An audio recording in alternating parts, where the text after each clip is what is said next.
How did you get involved in the fashion industry in the first place? I was 19 and I started scouting like for almost a year. And one day my friend said to me, I would like you, I love your style. Would you style me for my photo shoot?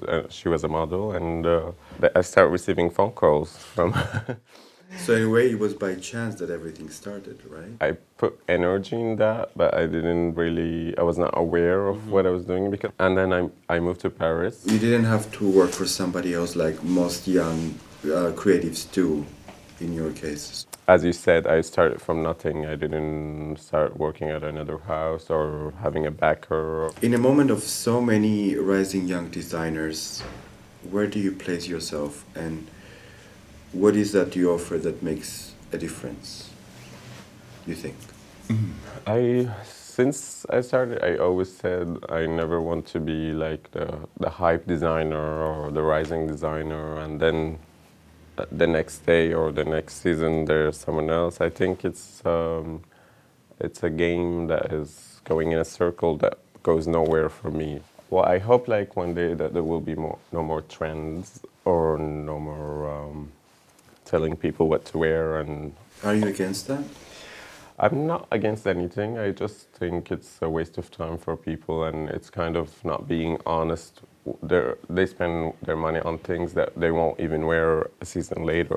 So I think it's important to teach people how to really open their eyes and understand their own silhouette. I want to ask you about the approach of your collection. What are your main references? It's very important for me that when you see my work, that you don't really see a reference of the past or culture. I think it's the most difficult thing to do, because you really have to erase every reference in your mind and really start always from something pure and something clean. All of my clothes are symmetrical. I try them on first, and I really have to feel comfortable. And there's a different dimensions, I think, that you will always find in my clothes in terms of the lines, how they fit together, and how they kind of shape.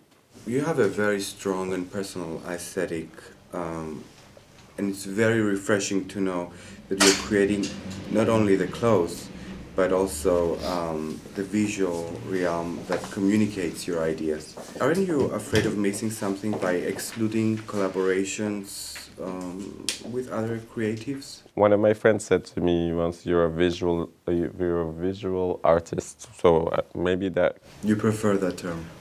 I'm not an artist neither, but I think... It's closer to at least... Yeah, the word visual, I think, fits. And of course, the movie that I'm working on, I'm almost ready as well, so we're... Is it going to be a long movie? Like? Yeah, it's Really? Yeah, a real movie. Can you tell us more? It's a bit of kind of my story, but without really putting myself as a main story. And it's not related to fashion story, it's really sentimental. It will be filmed in different places in the world, like in Paris, New York, maybe London, Asia, and a bit everywhere, but you won't recognize where you are. So how many lines are by Rad Hourani? Is the men's, women's, and the unisex collection? Every piece is unisex.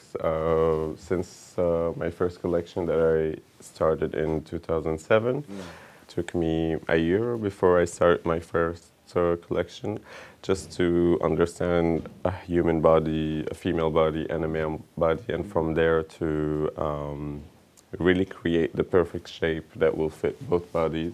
My main focus was on creating genderless, timeless, seasonless pieces. It's very easy, I find, to add things and put decoration or add things on your garments or on your drawings or whatever you do, but it's very difficult to minimize everything and just to focus on a certain complex simplicity.